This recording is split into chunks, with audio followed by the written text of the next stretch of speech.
언제나 우리의 찬양을 받으시기에 합당하신 주님 감사드립니다. 이 기쁘고 복된 날에 저희를 불러주시고 말씀을 사모하게 하셔서 오늘도 귀한 은혜의 자리에 오실 때 인도하심에 진심으로 감사드립니다. 하나님, 오늘 드리는 이 예배가 우리 하나님께 신령과 진정을 드리는 복된 예배가 될 수 있도록 인도해 주시고 은혜의 자리가 될 수 있도록 인도하여 주시옵소서. 예수님의 이름으로 드리었습니다. 아멘. 준비 찬양 27장입니다.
이사가 43장 3절 다시 한번 찬양하시고 주일 예배 드리도록 하겠습니다. 43장입니다.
이따같이 정한 기도를 드심으로 1월 29일 주일 2부 예배를 시작하겠습니다.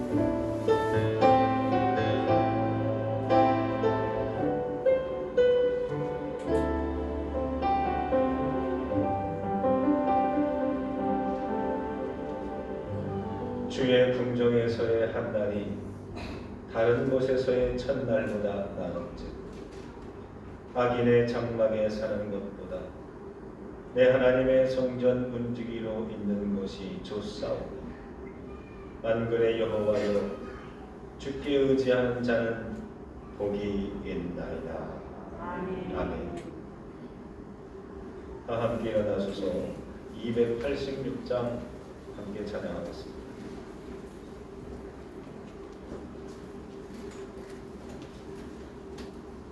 286장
39번 교육하겠습니다.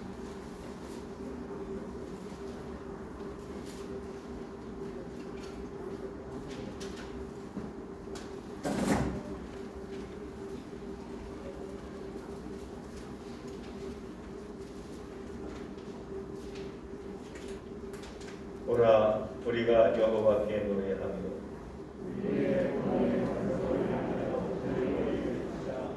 우리가 감사함으로 그 앞에 나아가며 여호와는 크신 하나님이시요 땅의 깊은 곳이 그의 손 안에 있으며 바다도 그의 것이라 그가 만드셨고 오라 우리가 굽혀 경배하며 그는 우리의 하나님이시요 우리는 그의 기르시는 백성이며 그의 손이 돌보시는 양이기 때문이라. 아멘.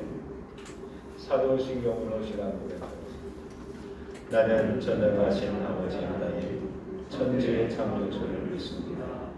나는 그의 유일하신 아들 우리 주 예수 그리스도를 믿습니다. 그는 성령으로 잉태되어 동정녀 마리아에게서 나시고 본디오 빌라도에게 고난을 받아 십자가에 못 박혀 죽으시고 장사된 지 사흘 만에 죽은 자 가운데서 다시 살아나셨으며 하늘에 오르시어 전능하신 아버지 하나님 우편에 앉아 계시다가 거기로부터 살아있는 자와 죽은 자를 심판하러 오십니다. 나는 성령을 믿으며 거룩한 공교회와 성도의 교제와 죄를 용서받는 것과 몸의 부활과 영생을 믿습니다. 아멘.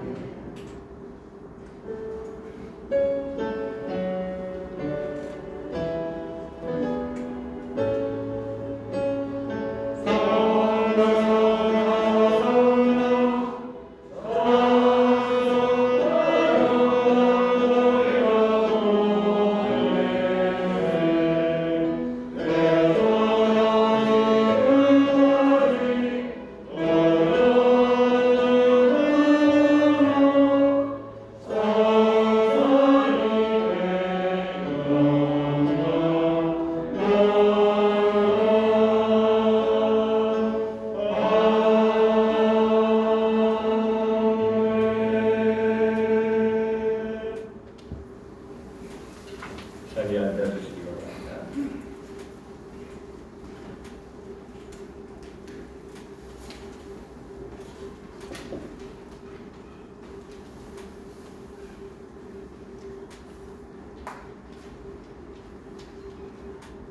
사랑과 은혜가 충만하신 아버지 하나님, 오늘도 호흡할 수 있게 살펴주심에 감사드립니다. 오늘 주일을 맞이하여 주님 성전에 모여 주님의 놀라우신 은혜를 찬양하오니 오늘 드려지는 이 예배와 기도를 기쁘게 받아 주시옵고 홀로 영광 받아 주시옵소서. 주님께서 주시는 자유와 진리는 넓고 높은 광명의 세계오니 저희가 좁고 낮은 어둠 속에서 벗어나 주님 품으로 들어갈 수 있도록 도와주시옵소서.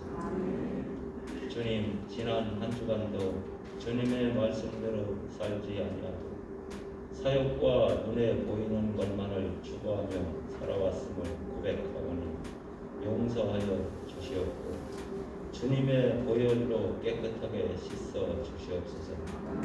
사랑의 주님, 모든 기관이 부흥하고 성장하는 한 해가 되기를 원합니다. 직분을 맡은 자들이 최선을 다하게 하시고 성령이 주시는 힘으로 힘차게 달려나가게 하옵소서. 서로 사랑하고 서로를 긍휼히 여기시고 소망 가운데 살아갈 수 있도록 도와주시옵소서. 주님, 새 1월도 마지막 주일을 섬깁니다. 올해에는 새로 시작하는 해로 정하고 우리 모두가 이전 것들은 다 버리고 한 마음으로 열심히 봉사하고 섬기기를 원합니다. 주님께서 세우신 우리 드림교회가 날마다 믿음으로 성장하여 이 지역과 사회에 주님의 말씀과 사랑을 전하는 주님의 복된 교회가 되게 하여 주시옵소서. 아버지 하나님, 오늘 이 예배를 위하여 수고하는 손길들이 있습니다. 장로님들을 비롯하여 교사로, 안내로, 찬양으로, 차량으로, 또한 각 분야에서 봉사하는 성도들이 있습니다. 이들 각 가정에 주님의 한없는 은혜와 복의 복을 내려 주시옵소서. 또한 주님의 목자이신 드림교회 담임 목사님을 축복하사 영육간의 강건함을 허락하시고 주님의 말씀을 대언하실 때 선포하는 말씀마다 성령 충만함을 은혜가 넘치는 말씀이 되게 하옵소서. 오늘 드려지는 이 예배를 홀로 영광받아 주시옵고 이 모든 말씀 우리를 사랑하시는 우리 주 예수 그리스도의 이름으로 기도드렸습니다. 아멘.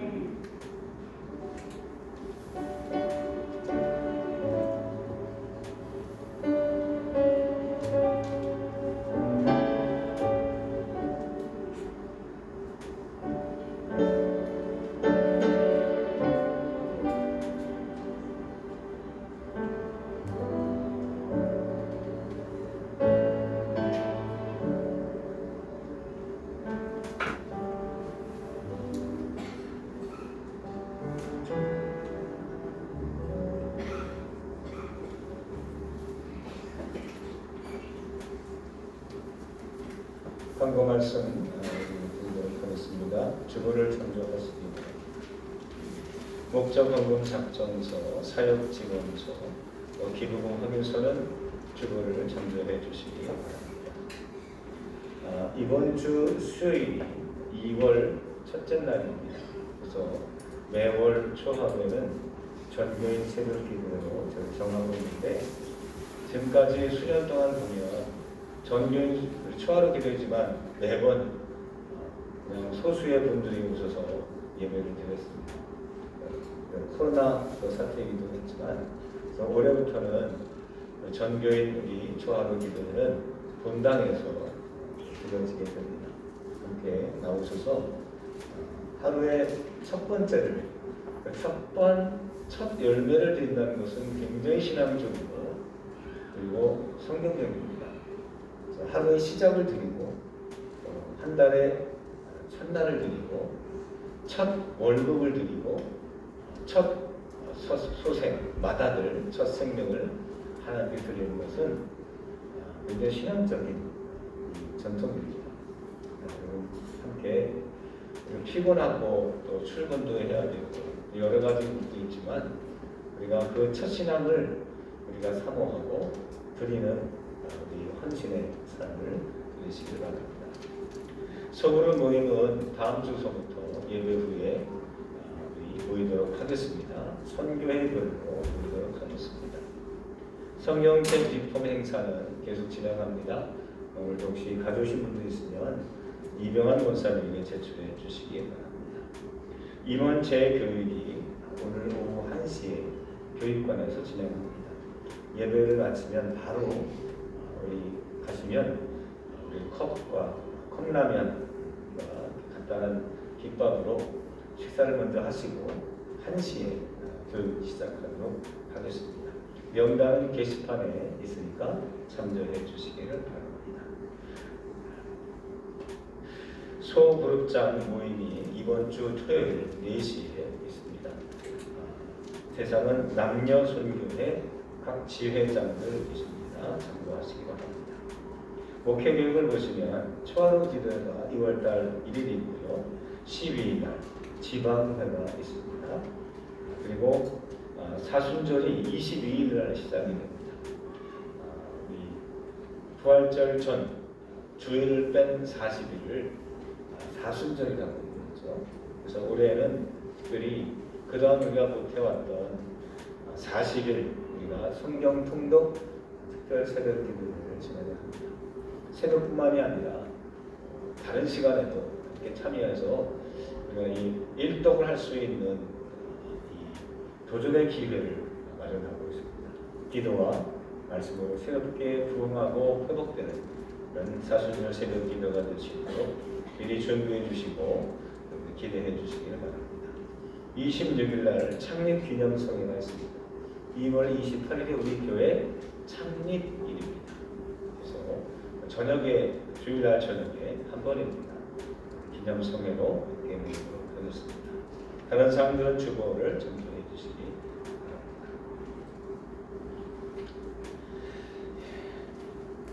바랍니다. 찬송가 559장 찬송하시고 예물 올리도록 하겠습니다.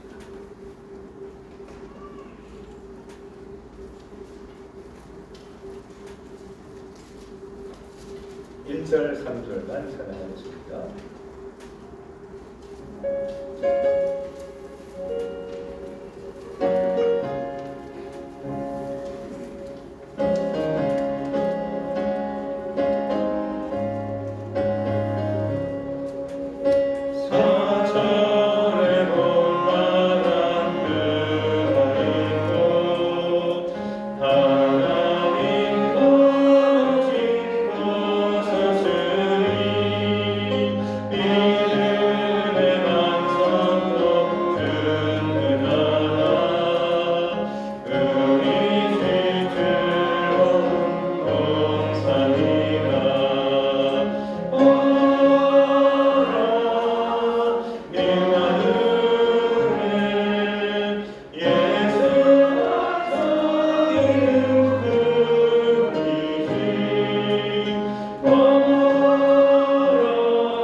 자리에 앉아 주시기 바랍니다.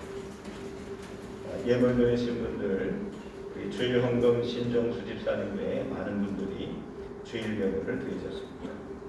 일천번째입니다.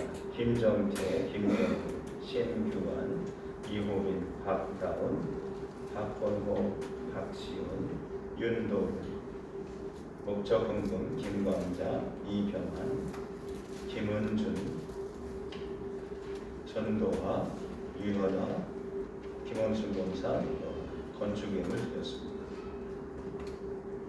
감사의 물입니다.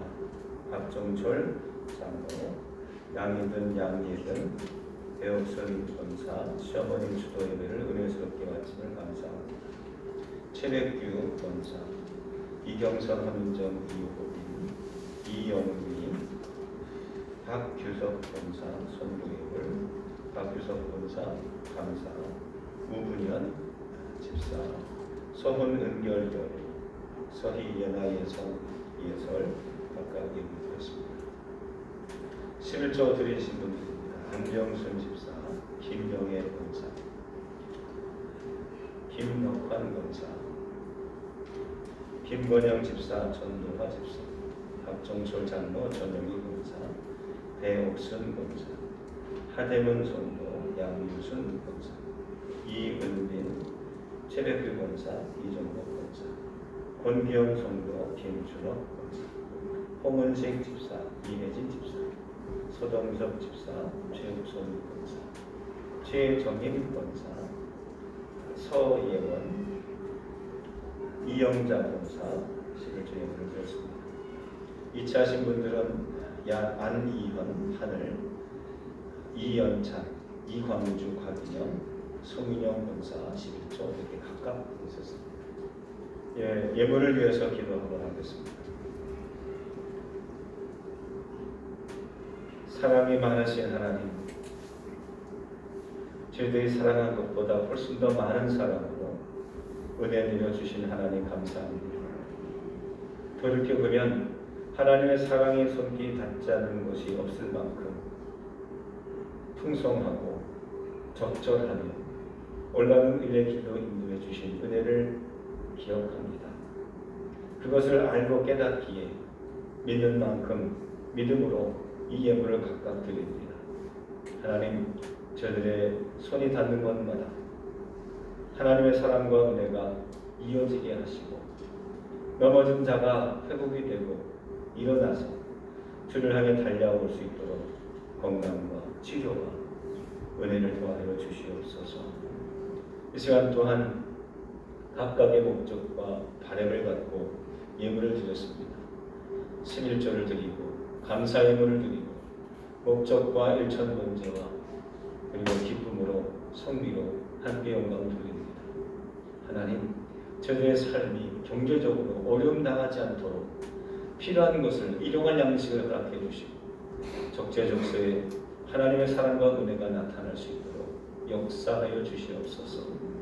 떠나보자 하나님, 은혜를 사모하는 이들이 있습니다. 하나님, 저들의 영혼이 성령으로 가득 채워지게 하소서. 영에게 하나님 밀리지 않고 성령으로 충만하여 하나님의 사람으로 살아가는 데 부족함이 없도록 늘 공급하여 주시옵소서. 이제는 말씀을 들으려고 합니다. 듣는 가운데 믿음이 생겨나게 하시고 그 믿음이 자라게 하시고 그 믿음의 열매를 사모하며 결단하여 하나님의 종으로 살기에 부족함이 없도록 성령님께서 인도해 주시옵소서. 오늘 참여하는 모든 이들을 축복해 주시기를 원하오며 우리 주 예수 그리스도의 이름으로 기도하옵나이다. 아멘.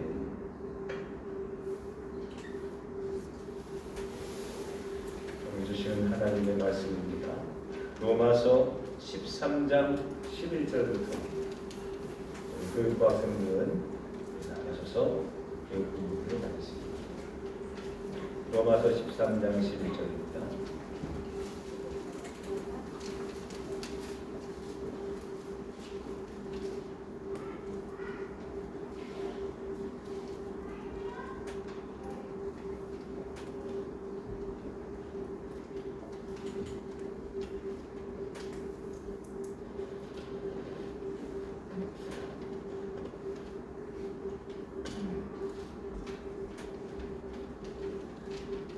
우리 한 목소리로 11절서부터 14절까지 말씀 같이 공독하겠습니다. 또한 시작.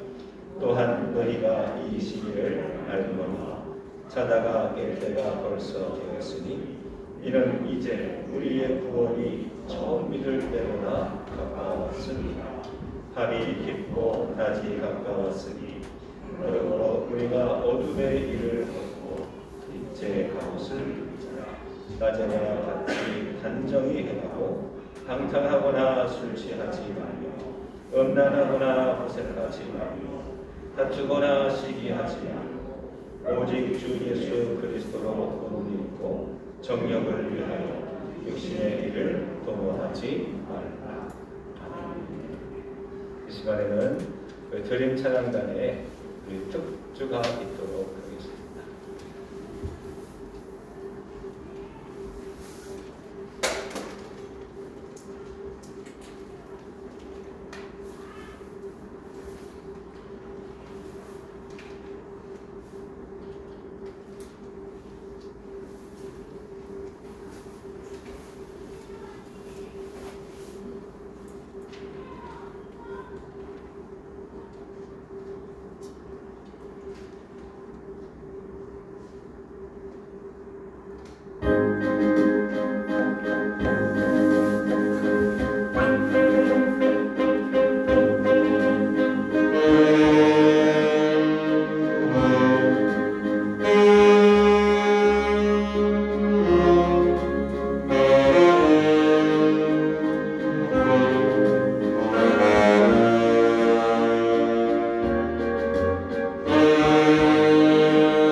색소폰에 관심 있으신 분들은 신정수 집사님 연락하시면 정말 기쁨으로 잘 섬기던 마음으로 잘 가르쳐 주시고 또 활동하는 데에 많이 힘주실 줄로 믿습니다.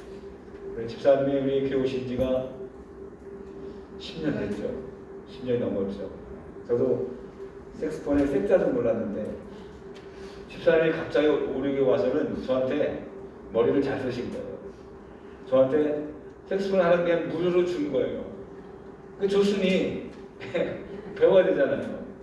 또 배우다 보니까 또 제가 안 하면 안 되니까 하다 보니까 또 저도 이렇게 배우게 되었는데 배우고 나니까 정말 감사하더라고요. 남자분들, 여자분들 좀 그래요. 이 늦었다 할 때가 이르다고 지금 하셔야 됩니다.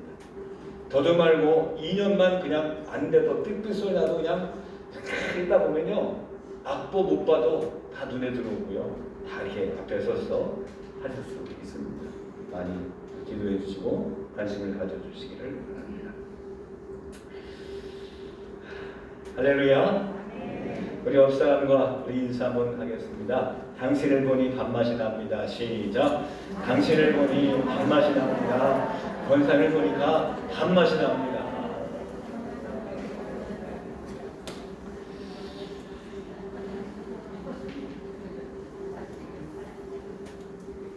세상에는 많은 종교들이 있죠. 우리가 믿는 기독교도 있지만 이슬람교도 있고 또 불교도 있고 힌두교도 있고 또 여러 가지 세계에 많은 수없이 많은 그런 종교들이 있습니다. 근데 기독교는요 특별한 것이 몇 가지가 있습니다. 다른 종교에는 없는 정말 독특한 놀라운 우리 너무나 당연한데 그 당연한 것이 다른 사람들에게는 좀 저게 뭐야? 그 진짜야? 이럴 정도로 특별한 것이 있는데 그것은 뭐냐 하면은 기독교 안에는요 시작과 끝이 있다는 얘기예요.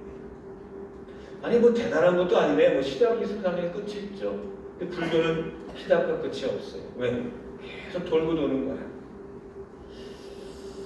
그런 생각을 했어요. 아니 왜 불교는 왜 돌고 돈다고 얘기했을까? 왜 그런 이론이 왜 나왔을까?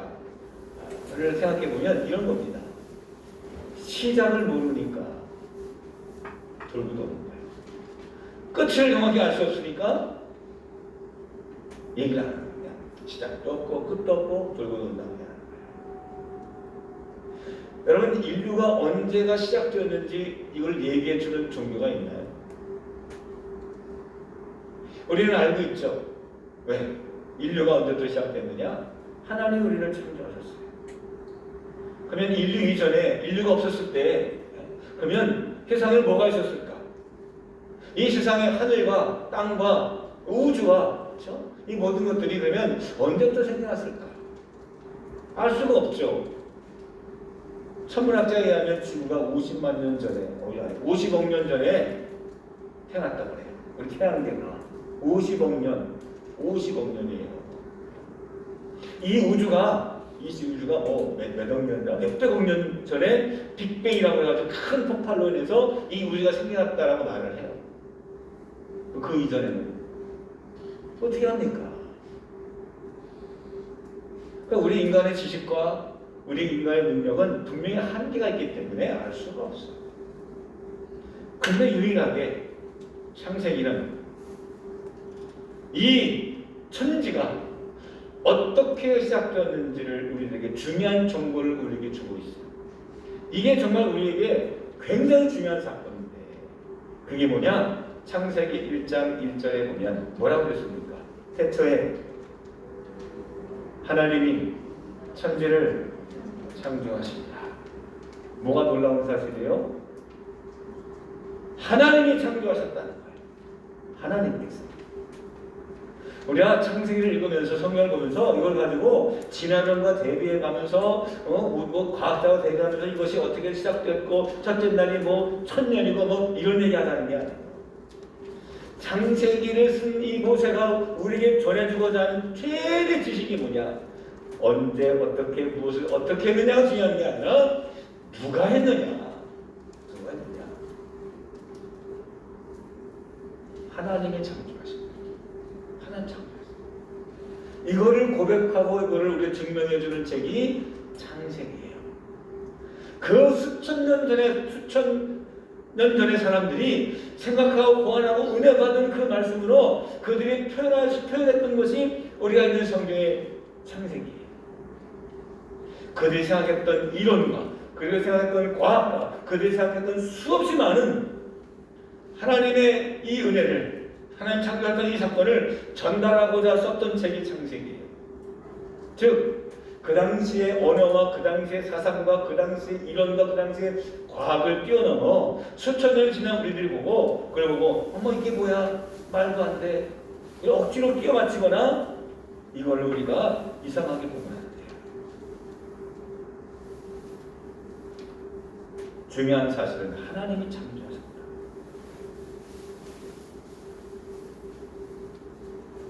기독교는 시작이 있습니다. 이건 얼마나 중요한 사건인지 몰라요. 왜? 시작이 있으면 무엇도 있어야 되느냐? 끝도 있기 때문에. 시작이 분명하면 끝도 분명해요. 시작이 올바르면 끝도 올바를 수 있어요. 우리가 첫 단추가 잘못 끼워지면 마지막 단추는 어떻게든지 이건 마무리가 될 수 없는 것처럼 시작이 분명하고 시작이 깨끗하고 시작이 거룩하기에 우리가 마지막도 아름답고 거룩하고 올바르고 희망이 있는 거예요. 그래서 이 윤회성이라는 거는 시작이 없잖아요. 시작을 할 수가 없잖아요. 그러니까 우리가 어떻게 살아야 되는지도 불분명하고 끝도 없어요. 왜? 우리가 열심히 일해가지고 선을 해가지고 나중에 우리보다 더 좋은 어떤 곳에 태어난다? 그럼 그 다음에 또 잘못하면 또 내려갈 수 있으니까.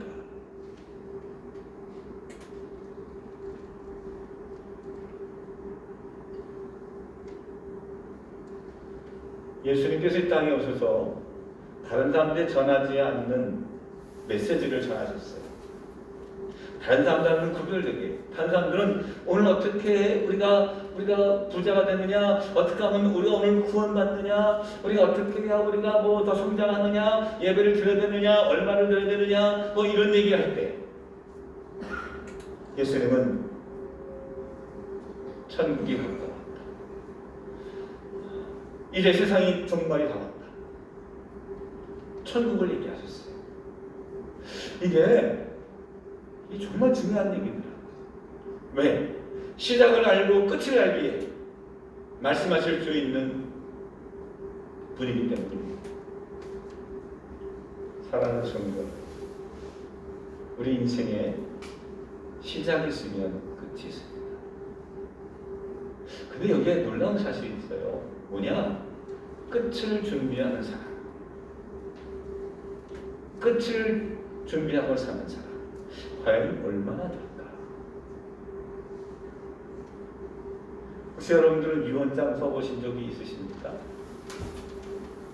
혹시 갖고 계신 분 계십니까? 입사 면접을 보는데 거기 면접관이 그 지원자들에게 질문을 합니다. 우리 교회에서 일할 준비가 되셨습니까? 뭘 준비하셨습니까? 어떤 자격을 취득하셨습니까? 물어봐요. 그냥 휘황찬란하게 얘기를 합니다. 예, 저는 뭐 무슨 자격증도 있고요. 어디서 몇 년을 또 뭐 공부를 했고요. 근데 어떤 한 중견 간부가 이런 말을 해요. 그러면 퇴사 준비는 하셨습니까? 퇴사 준비. 아니 지금 입사도 안 했는데 무슨 퇴사 준비인가? 그러니까 다들 할 말이 없는 거예요. 그러니 옆에 있는 분 거기 다른 회사 직원들한테 물어보는 거예요. 여러분들은 퇴사 준비 되셨습니까? 다들 깜짝 놀라는 거예요. 살다 보면 우리는 뭔가 어디를 들어갈 준비는 하는데 마무리 지을 준비는 못해요. 지금 당장 얼마 남지 않은 사람들도 지금 눈앞에 해야 될 일이 너무나 많고 여기에 신경 쓰다 보면 정말 못해요. 퇴사 준비는 일할 때 해야 됩니다. 안 그러면 퇴사할 때쯤 퇴사하고 나서 또는 퇴사 명령을 받고 준비하면 늦다는 거예요. 천국이 가까웠노라, 가까웠다라고 말씀하시는 주님은 언제 임할지, 언제 세상이 망할지, 어떻게 임할지 이 얘기를 하려고 하는 게 아니에요. 오늘 우리가 종말의 신앙을 갖고 오늘 내 현실을 어떻게 사는 것이 천국에 갈 준비를 하고 사는지를 말씀해 주시기에 저는 말씀이 들어가는 거예요. 시기와 때는 아무도 모른다고 그랬어요. 예수님 본인도 몰라. 아버지만 아세요. 근데 왜 사람들은 예수님도 모르는 그 언제에 집중하고 사는지 이거죠. 누가 어떤 사람이 이거에 관심 갖고 사느냐 이거죠. 정말 관심 가져야 될 그 마지막의 주인공은 나예요. 나 자신이에요. 여러분 한 사람 한 사람이에요. 사랑하는 성도 여러분, 여러분들은 준비 되셨습니까? 천국 갈 준비. 내 믿음을 갖고 지금 오늘 이 순간 하나님 앞에 서신다면 여러분들은 하나님을 볼 면목 있으십니까? 이 말씀을 준비하면서 저 스스로 물어보았는데 너무너무 부끄럽더라고요. 너무. 목회 30년이 다가오는데 30년 동안 뭐 했나? 성경을 뒤져봐도 모르는 거 투성이고, 아니 이런 말씀도 있었어? 아니 이게 무슨 뜻이야?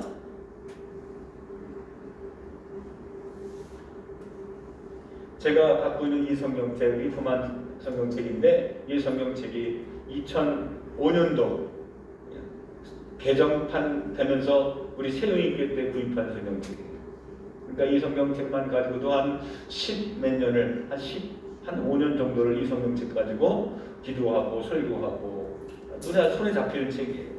근데 여기 보면 많이 끄적거렸어요. 제가 보니까 동그라미도 치고 뭐 중요하다고 색깔도 치고 근데 놀라운 사실은 리폼됐다고 딱 왔는데 딱 지내놨는데 여기가 뭐 이름이 안 써져 있으니까 열어봐야 알 거 아니겠어요, 그렇죠? 열어봐야 내 건지 알잖아요. 열어보는데 이 책을 딱 열어보는데 순간 이런 생각이 드는 거야. 이거 내 책 맞나? 딱 또 여러 쳐다보는 거예요. 한참 넘겨보고 한 1분 동안 넘겨보고 그 다음에서야 내 책 맞네. 아니 요것만 바뀌었는데도요. 아니 얘는 속은 똑같은데 이질감이 있더라. 그 사이에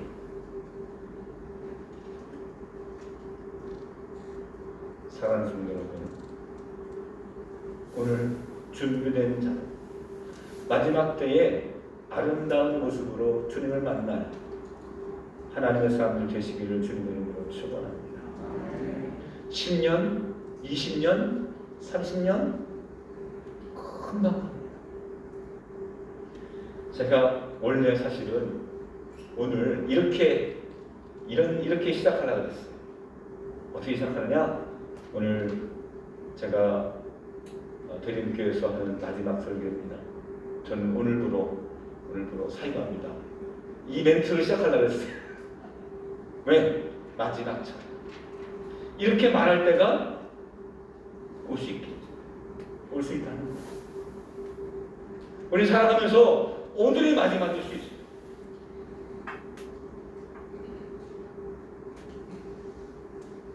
작년 5월에 4월 마지막 토요일날 제 아버님 면회를 하면서 코로나 기간 동안에 3주 동안 입원만 하고 입소만 하고 면회를 못하다가 잠깐 풀려서 겨우겨우 면회를 했어요. 근데 그게 마지막이었어요. 또다시 이제 코로나가 면회를 못하고 다음 달까지 기다려야 된다고 그러면서 한 일주일 후에 갑자기 새벽에 차량명 돌다가 아버님 돌아가셨습니다. 소천 소식을 들었어요. 그때 너무 가슴이 아프더라고요. 그때가 마지막이었구나. 어찌 보면 다행스럽다는 생각도 있지만 좀 더 잘할 걸. 좀 더 내가 할 수 있는 것은 없었을까. 그때 그 마지막 순간은 제 아버님 그나마 참 다행인 것은 제 아버님이 입소하시는 날 아침에 저희 어머님하고 저희 어머님은 이제 병원에 이제 요양병원에 들어가셔야 되고 아버님은 이제 요양원에 들어가시고 또 저희 형님이 잠깐 와셨어요. 한 분씩 나는 아버님, 형님 우리 어머님 이렇게 입소시키자. 4시 딱 모였어요. 그래서 제가 이런 생각이 들었어요. 우리 한번 가시기 전에 한번 4명이 가족 사진 한번 찍자. 우리 형님이 뭘 찍냐고. 그게 마지막이라고. 이게 뭐 마지막이라고. 근데 그게 마지막이 됐어. 마지막. 사랑하는 성도 여러분, 우리 인생의 마지막이 있습니다. 왜? 시작이 있기 때문에 마지막이 있어요. 마지막이 아름답고 거룩하고 주님 보시기에 부끄럽지 않으려면 어떻게 해야 될까? 오늘 사도 바울이 로마 교인들에게 쓴 편지 중에 한 구절입니다. 그분이 이렇게 말을 합니다. 한번 따라해 봅시다. 깨어 있으라. 자, 어떻게 하라고요? 깨어 있으라. 언제가 마지막일지 우리가 알지 못하기 때문에 그러므로 오늘 지금 당장 이 순간에 여기에서 너희들은 깨어 있으라. 내일부터 아니요. 다음에 아니요. 내가 아니라 다른 사람이 아니요. 내가 지금 이 순간 당장 깨어 있으라. 그 메시지를 한번 말씀을 통해서 읽어보겠습니다. 한번 11절 말씀 다 같이 읽을까요? 또한 시작. 또한 너희가 이 시기를 알거니와 자다가 깰 때가 벌써 되었으니 이는 이제 우리의 구원이 처음 믿을 때보다 가까웠습니다. 아멘. 사랑하는 성도 여러분, 잠을 잘 때가 있고 잠에서 깨어날 때가 있습니다. 우리가 피곤하면 잠을 자야죠. 운전하다가도 피곤하고 그러면 차라리 잠을 자야죠. 하지만 내가 지금 가야 될 시기라고 한다면 아무리 피곤해도 우리가 가야죠. 내가 터널에 갔는데 터널에서 갑자기 차가 멈추고 앞에 불이 났다. 그럼 어떻게 합니까? 무조건 가요. 빠져나가야 되죠. 같이 타는 사람들은 영문도 모르고 운전도 안 하니까 앞도 안 보이고 그러니까 뭐야 그냥 그렇게 있을지 몰랐구나. 운전자는 지금 이 상황에 자는애 깨워가지고 안 가겠다 볼책이라도 때려서라도 끌고 나가야 됩니다.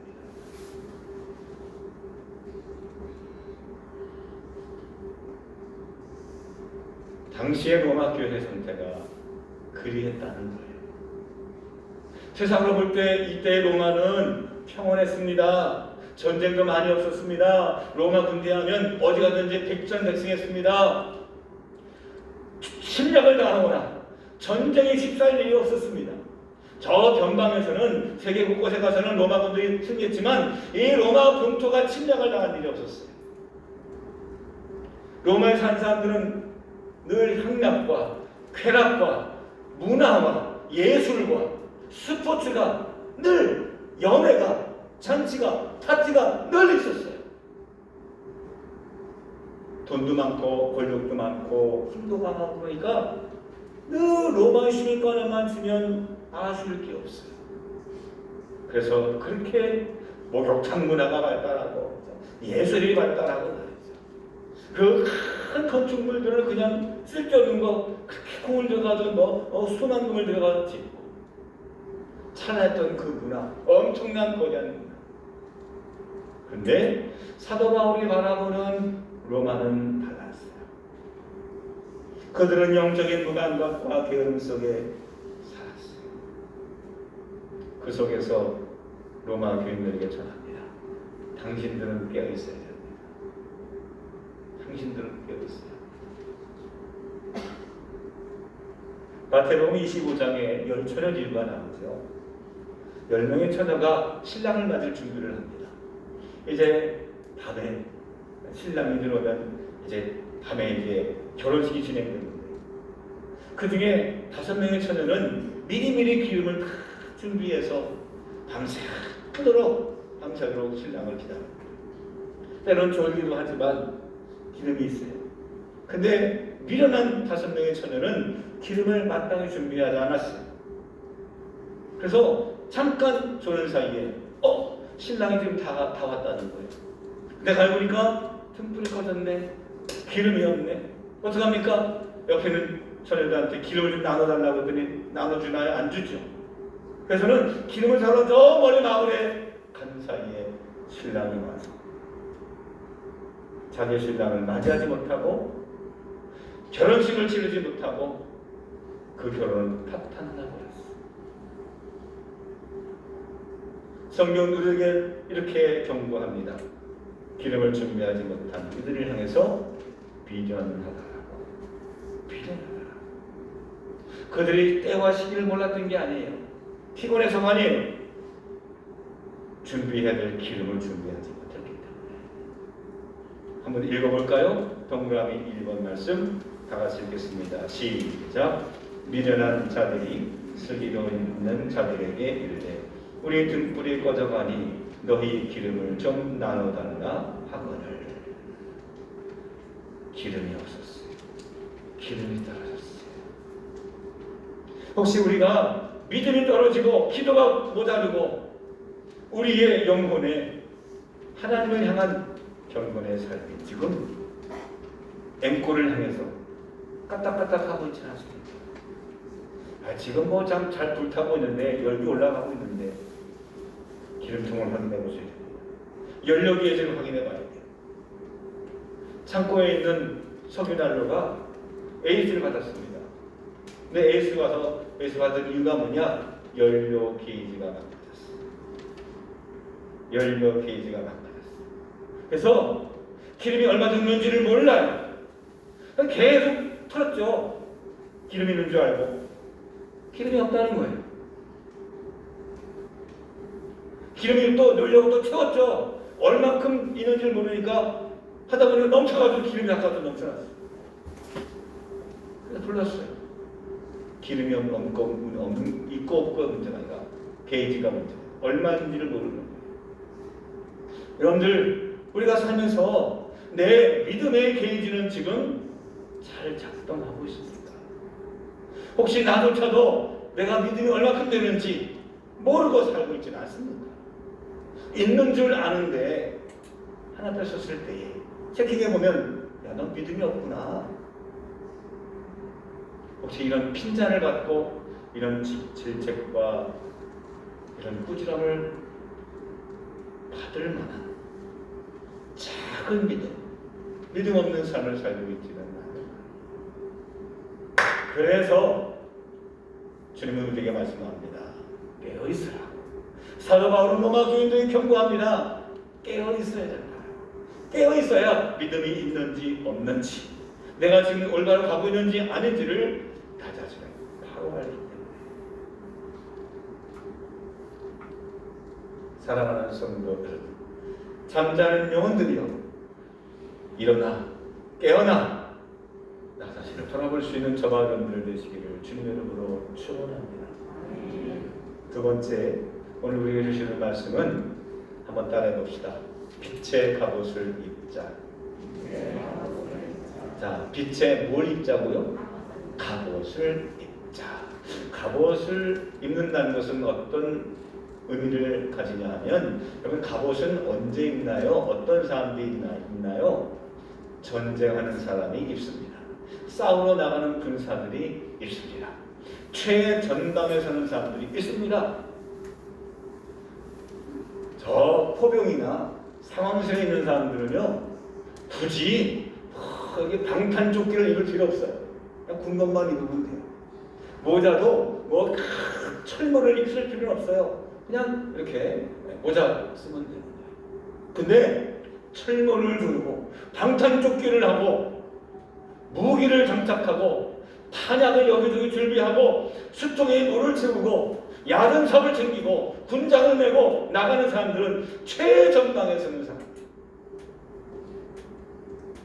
중무장을 하고 겨울에 행군을 하면 보통 무게가 한 10kg, 20kg 나가요. 여러분 한 10km, 20km 메고 50km, 100km 행군하는 거 쉬워요? 어려워요? 어려워요. 발까지도 그래요. 갑옷을 입자, 이 말은 전쟁터에 나가는 군사를 비유하는 거예요. 세상을 좀 편하게 살고 싶죠. 좀 이제 쉽게 좀 사면 좋겠어요.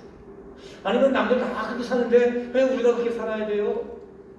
남들은 일어나고 주식시대가서 돈도 벌고 부모 잘 만나서 유산도 받고 왜 그렇게 노력해 살아야 돼요? 어렵게 살아야 돼요? 꼭 그렇게 전쟁터에 나가야 되나요? 우크라이나 러시아 전쟁에서 러시아가 징집병을 모집하자 도망간 사람이 그렇게 많다고 그러잖아요. 왜? 죽으니까. 그렇게 살기 싫으니까. 근데 오늘 사도 바울은 말합니다. 로마 교인들에게 갑옷입니다. 전쟁을 준비하라. 아니 세상 사람들 다 노세하는데 왜 우리가 해야 되는데요? 아니요. 우리가 갑옷을 입어야 되는 이유는 우리에게는 보이지 않는 전쟁이 있는데 그게 어떤 전쟁이냐? 한번 따라해 봅시다. 영의 전쟁입니다. 자, 무슨 전쟁이요? 영적인 전쟁이라는 겁니다. 사람 마귀가 우리를 가만히 내버려두지 않는다는 얘기입니다. 우리 사회를 보면 항상 영적인 전쟁은 있었어요.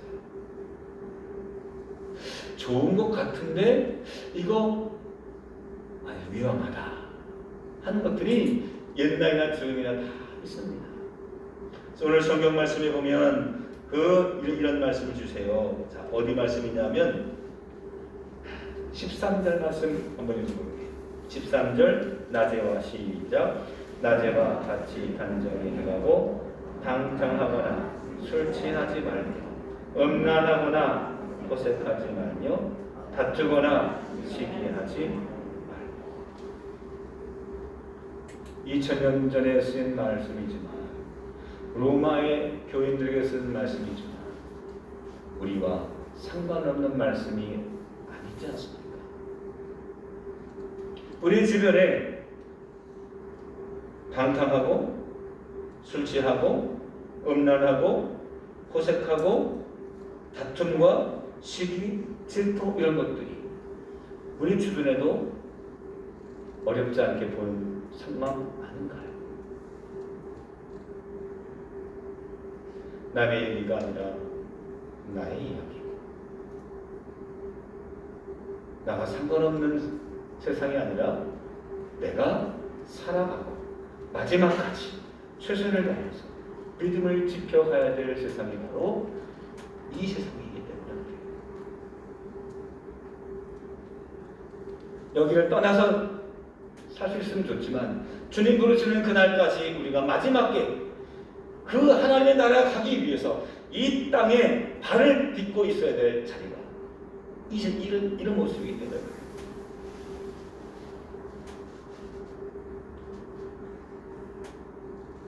이때에 사도 바울은 그들에게 이런 갑옷을 입으라고 말합니다. 빛의 갑. 빛 대신 그리스도로 은밀음을 받으라는 겁니다. 우리의 삶이 그리스도로 인해서 예수 그리스도로 인해서 우리가 빛의 갑옷을 입고 영적 전쟁터에 나가야만 승리할 수 있다는 거예요. 내가 만약에 이 빛의 갑옷을 입지 않는다고 한다면 우리는 어김없이 사단과 수많은 세상의 권력에 화살과 칼과 총에 우리를 스스로 방어할 수 없어요.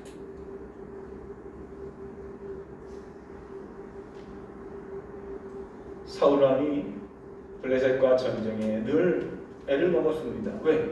블레셋 사람들은 기분이 장대하고 그리고 그리스도에 정말 눈으로 보기만 해도 질리는 한 장수가 있었는데 바로 골리앗 장군이었습니다. 얼마나 컸는지 그 사람이 딱 앞에 서면 위압감이 있어서 어느 누구도 이스라엘 군대들이 나가 싸울 용기를 갖지 못했어요. 그때 한 소년이 제가 나갈게요 하고 손을 듭니다. 다윗이었습니다. 다윗은 사울의 병기를 드는 똥 싸는 경기가 아니라 싸우는 무기를 말하는 거예요. 무기를 들고 다니는 조수였어요. 하도 없으니까 그래, 너 한번 나가봐. 그리고는 못 믿어봤는지 사울이 입는 갑옷을 탁 주고 사울과 요나단만 있었던 칼을 한 자루 그에게 쥐어줍니다. 근데 다윗이 입어보고는 금방 벗어버립니다. 그 이스라엘 군대 단 2개밖에 없는 그 무기 칼을 내려놓고 나갑니다. 이유가 무엇이었을까요? 익숙하지 않았기 때문에. 사울의 갑옷이 익숙하지 않았어요. 다윗이 갖고 있는 무기를 사용할 만큼 갑옷과 칼은 불필요했어요. 그에게 익숙한 무기가 있었는데 바로 도네스였어요. 사랑하는 성도 여러분, 빛의 갑옷이 결코 우리와 친숙하지 않아요. 기도와 말씀과 예배와 여러분, 이것이 우리에게 결코 쉬운 건 아니에요. 옛날 체력장에 이런 종목이 있었어요. 뭐냐? 턱걸이. 뭐 오래 달리기, 뭐 100m 달리기, 뭐 넓이뛰기, 공 던지기 이런 것들 제가 다 만점 받았는데 유일하게 제가 턱걸이만 만점을 못 맞았어요. 그때가 21인가 24개인가 해야 되는데 17개밖에 안 되더라고요. 그래서 그것만 만점을 못 받았어요. 나중에 그게 이제 마음에 걸려서 이렇게 체육을 잘하는 친구한테 물어봤어요. 턱걸이 어떻게 하면 잘하느냐. 턱걸이는 이렇게 해야 된답니다. 첫 번째, 배워야 된대요. 두 번째, 연습을 해야 된대요. 세 번째는 몸이 거기에 적응할 때까지 기다려야 된다. 오늘 그 내용 중에 이런 말씀이 있어요. 학습과 끝없는 학습과 연습과 단련이 필요합니다. 그러니까 턱걸이를 저는 못 모르고 했던 것 같아요. 공부를 해야 돼요. 왜? 이 잡는 이 간격도 중요하고요. 나는 턱걸이를 몸이 좀 가벼웠으니까 어떻게 했냐면은 주로 좀 하다가 안 돼, 힘들 것 같으면 배치기를 했어요. 반동을 이용해가지고 이렇게 하나 둘 으차 이렇게 하거든요. 턱걸이 잘하려면 그거 가지고는 한계가 있고 그걸 쳐주지도 않고 턱걸이는 그래 2도박근 3도박근 해가지고 딱 해가지고 팔 힘으로 허리 힘으로 쫙 올려준다는 거예요. 기술이 필요하다는 거고 배워야 된다는 거예요. 학습이 필요하다는 거예요. 두 번째는 연습 많이 해야죠. 머리로만 합니까? 연습을 해야 되죠. 언제까지? 단련될 때까지. 하다 보면 못도 되게요, 뭐 피도 나요, 안 돼요, 뭐 어깨가 뻐근하기도 해요. 그래도 계속 하는 거예요. 그래서 학습, 연습, 단련인데 그 중에 제일은 연습.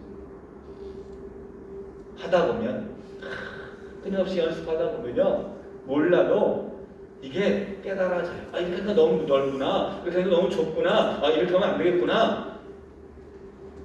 또 단련될 때까지 연습 또 연습 하다 보면 내 몸이 단련이 됩니다.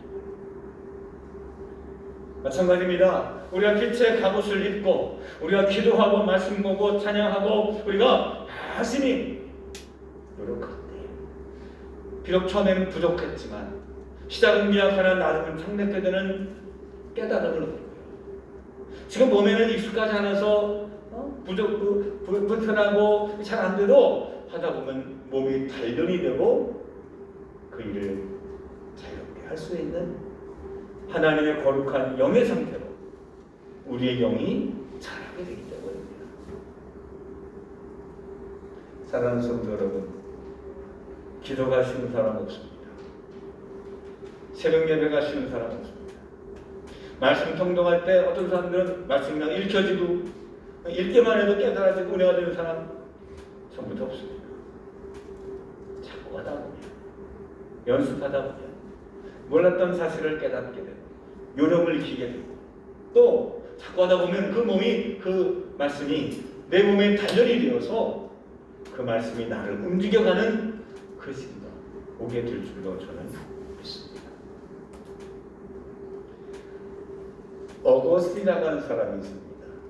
이 사람은 초기 기독교에 지대한 영향을 미쳤던 사람입니다. 저도 몇 번 예를 들었던 사람입니다. 이 사람은 방탕하였습니다. 이단하였습니다.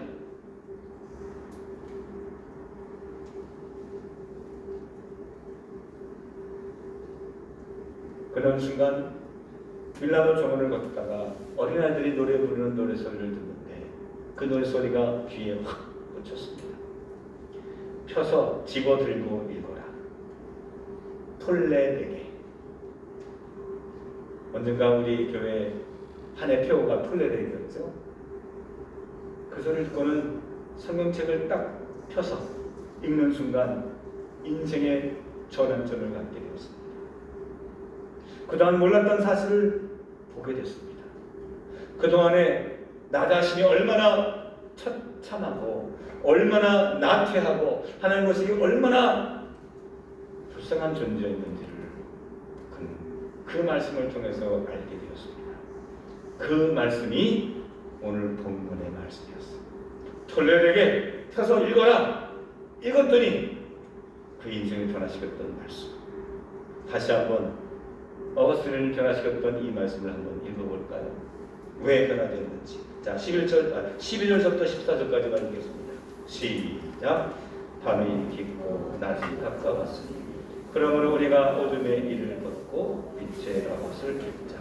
낮에와 같이 단정히 행하고 방탕하거나 술 취하지 말며 음란하거나 호색하지 말며 다투거나 시기하지 말고 오직 주 예수 그리스도로 옷 입고 정욕을 위하여 육신의 일을 도모하지 말라.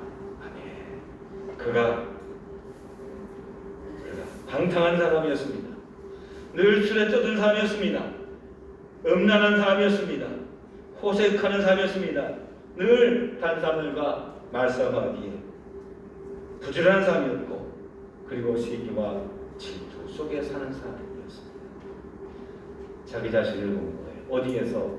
말씀 안에서.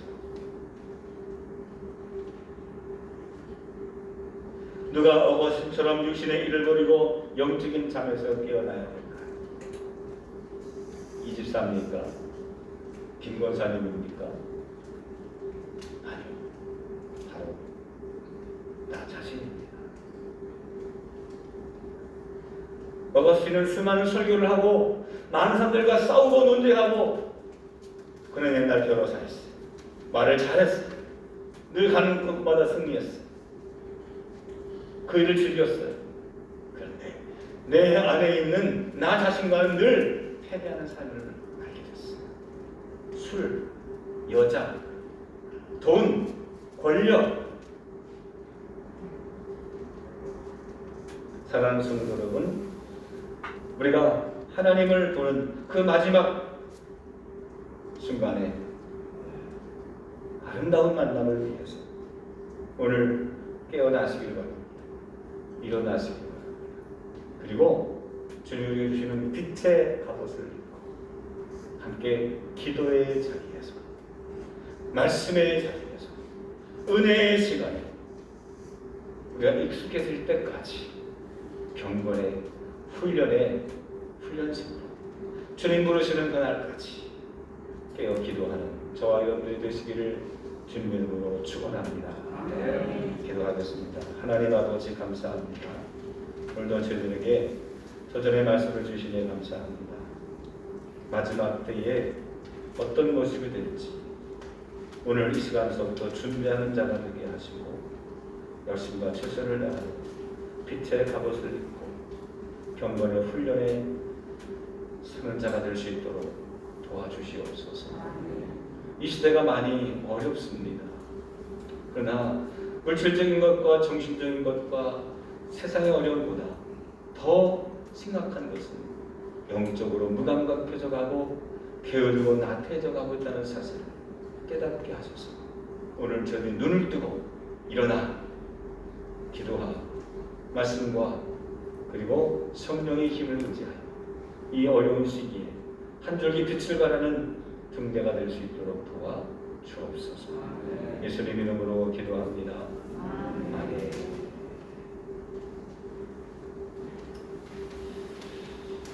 다 같이 일어나시면서 우리 옆에 있는 분과 함께 찬양합니다. 잘 오셨습니다. 반갑습니다.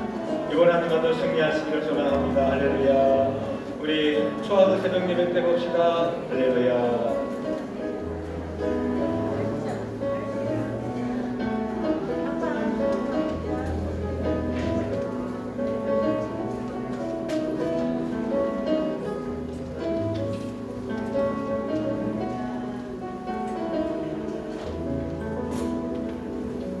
제가 마지막으로 축도 다시 한번 하고 예배를 마치도록 하겠습니다. 하나님 감사합니다. 이제 말씀을 듣고 예배하고 기도하며 나아가는 이들을 축복해 주시옵소서. 영에게 악에게 지지 않고 선으로 악을 이길 수 있는 선한 그리스도의 군대가 될 수 있도록 도와 주시옵소서. 말씀의 자리, 기도의 자리에서 하나님 주님은 날마다 교제하게 하셔서 우리가 주신 빛의 갑옷으로 날마다 승리하는 자가 되게 하여 주옵소서. 이제는 성부, 성자, 성령 삼일체 되시는 여호와 하나님께서 결단하며 돌아가는 하나님의 거룩한 백성들 그리스도의 군대를 위해 영원토록 함께 하실지어다. 아멘.